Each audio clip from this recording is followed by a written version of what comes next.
ATV news కి స్వాగతం. చదువు విలువను గుర్తిస్తే అది ఉజ్వల భవిష్యత్తుకు పునాదిగా నిలుస్తుందని Badvel market yard vice chairman Basreddy Ravindra Reddy పేర్కొన్నారు. వైఎస్ఆర్ కడప జిల్లా కాశీనాయన మండలం నర్సాపురం మోడల్ స్కూల్లో మంగళవారం ఫేర్వెల్ డే నిర్వహించారు.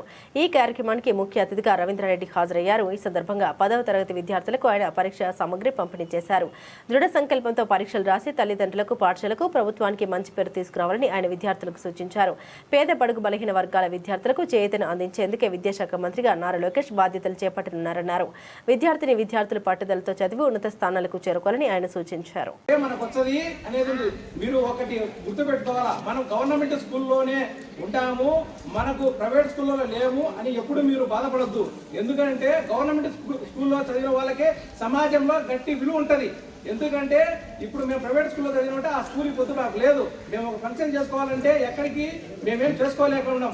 అదే ఒక గవర్నమెంట్ స్కూల్లో చదువుకునే వాళ్ళంటే పలానా సంవత్సరంలో చదువుకున్నాం, పలానా స్కూల్లో చదువుకున్నాం, ఇది శాశ్వతం అన్నమాట. ఇది మీరు ఈ విధంగా చేసుకుంటే గర్వంగా చేసుకోగలుగుతారు. ఒక విషయం, ఒక గవర్నమెంట్ స్కూల్లో చదివిన వాళ్ళు ఒక బీద పిల్లలే కోటీశ్వరుడు అయినంటే గొప్పగా ఉంటది. ఒక ధనవంతుని కొడుకులు ఒక కోటీశ్వరుడు అంటే అది సమాజం ఏం పెద్ద విలువ ఏదో. ఒక బీదవాడే ఒక కోటీశ్వరుడు అయినాడంటే సమాజం ఆ మనిషి పట్ల ఒక గౌరవం పెరుగుతుంది అనమాట. ఇంకొకటి, విద్యార్థులకు మీరు చాలా డల్లు ఉండరు. మొన్న సండే, నిన్న రిపబ్లిక్ డే, ఇవాళ యాన్యువల్ డే, 3 రోజులు మీకు హాలిడే వచ్చినట్టే ఫుల్ జోస్లో ఉండాలా. మీరు ఎందుకో డల్లు ఉండరు, మరి మార్నింగ్ తింటారు ఎట్టుండ్రు మరి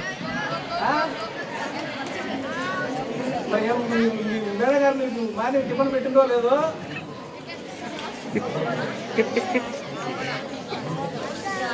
గారు విద్యాశాఖ తీసుకొని విద్యాశాఖలో కొత్త ప్రణాళిక రచించి మీకే నేను ఒక 2 months బిఫోర్ వచ్చి చెప్పిన, మీ ఈ స్కూల్లో కొన్ని మౌలిక అవసరాలు కల్పిస్తాం, తొందరలో కొన్ని వర్క్ స్టార్ట్ చేస్తామని. నేను స్టార్ట్ చేసినా లేదా వచ్చి చెప్పిపోయినాక మీరు చెప్పాలా.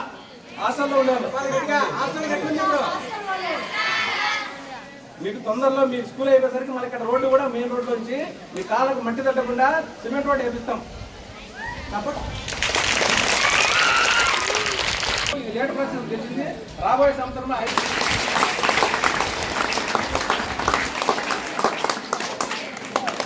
సార్ గారు అన్నట్టు విద్యతోనే ప్లస్ మనకు స్పోర్ట్స్ కూడా ఉండాలి. మన గవర్నమెంట్ ఏం చేసిన స్కూల్ బ్యాగ్ లేకుండా పక్కన పెట్టి స్పోర్ట్స్ ని ఎంకరేజ్ చేస్తారు. స్పోర్ట్స్ అంటే మనకేదో ఉల్లాసం ఒకటి కాదు, మనలోని మైండ్ సెట్ అంతా మనకి ఎట్లుంటది, మన ఎనర్జీ పెరుగుతుంది, మనకు ఆరోగ్యం బాగుంటది. మనకు స్పోర్ట్స్ లో కూడా రాణించిన వాళ్ళు పెద్ద వాళ్ళు ఉండరు. ఇప్పుడు స్పోర్ట్స్ లో రాణించిన వాళ్ళు దేశంలో పద్మశ్రీ అవార్డులు, పద్మభూషణ్ అవార్డులు తీసుకుంటారు.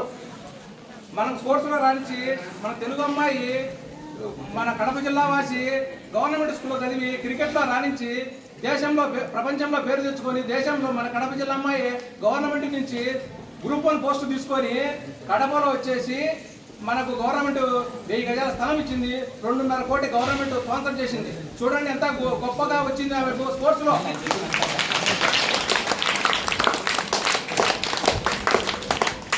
ఎప్పుడు అనుకోకూడదు, మనం ఎక్కడున్నా మనం ఎక్కడుంటే మన మొక్క అనేది మనకు వస్తుంది, మనం ఏడున్నా. కాబట్టి మీరు గట్టిగా దృఢ సంకల్పంతో ఉండి రేపు 10th క్లాస్ రాబోయే ఎగ్జామ్స్ వాళ్ళు చాలా ఎనర్జీగా ఉండి దేవుని దయతో మీరు మంచిగా ధైర్యంగా ఎగ్జామ్ రాసి మంచిగా ఉత్తీర్ణులయ్యి మీకు ఫస్ట్ మీ తల్లిదండ్రులకు, మీ ఊరుకు, ఇక్కడుండే స్కూల్కు, ఇక్కడుండే అధ్యాపకులకు, మా గవర్నమెంట్కు, మాకు మీరు పేరు తేవాలని మేము కోరుకుంటున్నాం.